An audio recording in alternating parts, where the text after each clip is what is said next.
Beast Boy Lone Wolf released a little over 4 months ago, and today I'm going to quickly rank every episode from worst to best. At the bottom of my ranking, I got Beast Boy vs. the Black Witch. This episode is the 8th in the series, and it's about a villain named the Black Witch who wants to get revenge on Beast Boy for previously defeating her, but he can't seem to remember who she is, which does annoy her a bit, and she tries to remind him of their last fight, but it's no use. So she decides to attack him, but he dodges the blast and grabs her staff. And for the rest of the episode, she's just kinda chasing him around until he destroys her staff and leaves her on top of a mountain. The Black Witch is one of the more goofier villains in the show, obviously much younger and inexperienced compared to the rest, but in my opinion, this episode wasn't really that bad, but it did feel a little bland. The next episode I have is Beast Boy vs. the Ghost. This is actually the second in the series, and it begins in a neighborhood where we see Beast Boy talk to Mickey and her cousin about a baseball they lost inside a haunted building. But Beast Boy doesn't believe her and thinks she's just making this all up, so he makes his way inside, and quickly after he searches the building for a bit and finds the baseball, he's attacked and tied by a ghost, who tries to drag him further into the house. But Beast Boy manages to free himself and break through the wall, returning the baseball back, ending the episode. So my main reason for having this episode so low is due to the conflict itself and the silly situation he was placed in. And I know this isn't a super serious show and it's meant for laughs and entertainment, but I simply believe there are stronger episodes with harder challenges and threats. The next episode is titled Beast Boy vs. Mr. Toad, and it's the very first episode of the series. This episode starts off in a bank, where we see Mr. Toad and the Tadpole Game attempting to rob a bank while holding people hostage, until Beast Boy himself comes to the rescue and begins to take out Mr. Toad's gang and disarm him himself. But after realizing Beast Boy isn't with the Teen Titans and is working by himself now, Mr. Toad tongue strikes him and tries to make a run for it, but Beast Boy manages to grab him in time until the police show up. So I actually did enjoy this first episode. The reveal of Beast Boy's new design was displayed very nicely, and I did like the little jokes they added as well. I don't have any major gripes with this episode, but I just enjoyed the rest a bit more. Like the next episode, Beast Boy vs. Elephant Man, the third in the series. In this episode, Beast Boy and Elephant Man are seen barging in and running through a grocery store until they crash into a pillar. And although down for a bit, Elephant Man does get up and we see the two face off, until Elephant Man punches Beast Boy and rams him through the food aisles. But Beast Boy manages to jump away from the villain and trick him into running inside a freezer, where Mickey helps Beast Boy apprehend him. So the reason I like this episode over the others was because this is the first real threat we see Beast Boy face, the first real challenge he is forced to deal with by himself. And no disrespect to Mr. Toad, but I mean look at him. Okay, all jokes aside, the teamwork and quick thinking from the two characters also made this episode more enjoyable for me personally, so this is where I have it. The next episode I have on my list is Beast Boy vs. Pied Piper Part 1, the 6th episode in the series. In this episode, Beast Boy goes undercover to infiltrate a suspicious rat gang who is accused of stealing treasures. So after making his way into the sewers, he meets the leader rat who tells him he must steal one pizza slice from Little Annie's before he can join them.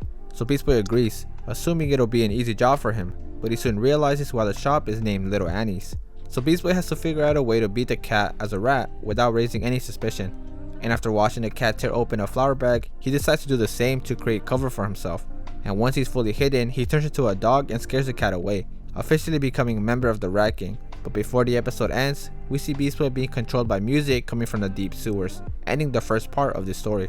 So I am aware there are people who don't really like this episode in particular, and although this episode did seem pretty tame for the most part, I also thought it had the right balance of story, comedy, and conflict. I had a few nicely timed jokes and we were able to see Beast Boy's battle IQ in action. And since this episode is a two-parter, this makes a nice segue for the next episode on my list, Beast Boy vs. Pied Piper Part 2, the 7th episode of the series. So in this episode, Beast Boy is brainwashed and is forced to help a villain steal prized valuables from a museum. Luckily for him though, he is able to break free from the mind control when he receives feedback from his earpiece.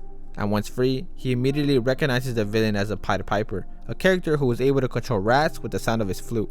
So after the Pied Piper sees Beast Boy, he attacks him with his rats, landing some pretty solid hits on the Lone Wolf.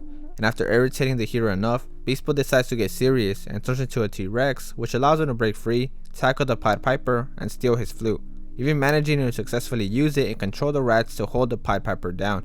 Beast Boy vs. Pied Piper was a two-part story in this series that I really did enjoy. I understand that it's difficult to write a solid story for 3-minute episodes, but I think they did a good job. The story is very clear, the Pied Piper's MO and abilities are displayed nicely, and the fight scene itself was one of the better ones in the show. The next episode I have is Beast Boy vs. Staro, the 5th episode in the series. In this episode, Beast Boy responds to a very large threat in the ocean, and as he's hyping himself up, he's interrupted by Mickey, who is honestly just there to watch. So Beast Boy decides to share his plans to Mickey, but soon realizes they aren't the best and he might not even be able to do anything against Staro. So Beast Boy decides to do nothing. He is very discouraged and seems to have lost his self-belief. But Mickey steps in and gives Beast Boy a much needed reality check, reminding him of his true potential as well as his responsibility to help the people of the city. And not long after, Beast Boy begins to regain his confidence and starts to charge up, straight up turning into Godzilla. But before he steps foot into the ocean, Superman flies in and defeats Staro. So although this episode didn't have any real action, it was still a touching moment from the hero we rarely get to see. The very realistic emotions self-doubt can bring, as well as the overcoming of these negative feelings, is a great thing to see in a cartoon. Next up, we have Beast Boy vs. the Henchman, the 9th episode in the series. In this episode, Beast Boy is instructed to rescue Commissioner Gordon from an organization called Cobra, who are keeping him hostage inside a secured hideout. So we get to see Beast Boy sneak his way through the building, bypass security, and take out henchmen during the process. But after realizing the Commissioner managed to escape on his own, Beast Boy is left alone inside the building, forced to defend himself from an army of henchmen, successfully protecting himself from any guards until he is forced to back up when backup shows up, revealing a secret tunnel and Commissioner Wolfman on the other side, safe and sound. So in this episode, Beast Boy is extremely active. Not only are we able to see him use a larger amount of unique animals in his kit, but we also get to see his hand-to-hand combat in action. Alongside a few Easter eggs, funny jokes, and a solid story, this was a very good episode. Next up, we have Beast Boy vs. Killer Moth, the 4th episode of the series. In this episode, we see Killer Moth make his way into a moving train and attack the security of a man holding an important briefcase, who is seen trying to run from the villain. So after he catches up to the man, he steals the case and throws him off the train, but is luckily saved by Beast Boy, who saw Killer Moth fly by him earlier. So after saving the man, Beast Boy flies up to confront Killer Moth, and after a bit of back and forth, Killer Moth tries to fly away, but doesn't realize that Beast Boy is holding on to him, so he turns into an elephant, forcing the two to drop to the ground. And Killer Moth is ran over by a train just before he steps towards Beast Boy, and the man and his team are able to obtain the briefcase once again. So I'll be honest, this episode is just cool. I mean, the character that is Killer Moth is great. His design is good, his silent demeanor paired up with his fighting style is very nice and threatening. Beast Boy's quick thinking and initial contact with the villain is also great, even providing an accurate side for the viewers. This episode is simply just great overall. Now the last and final episode I have as my number 1 will have to be Beast Boy vs. Everyone. This is the 10th and final episode in the series, and it begins in a prison where we see one of Pied Piper's rats free him and some of Beast Boy's other villains, who eventually confront Beast Boy. And as he makes the first move, the villains all manage to defend themselves from his attacks. Now surrounding the lone wolf, Mickey decides to distract the villains long enough to toss Beast Boy to the side and focus their attention on her.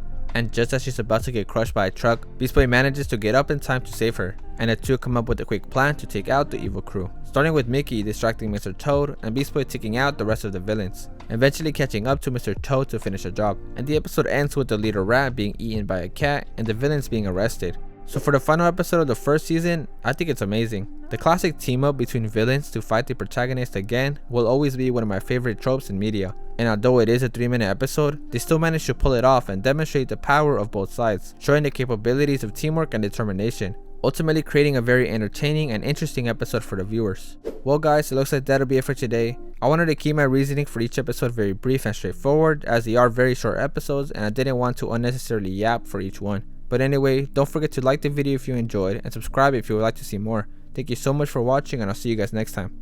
Later. Also, don't forget to check out these other videos on my channel.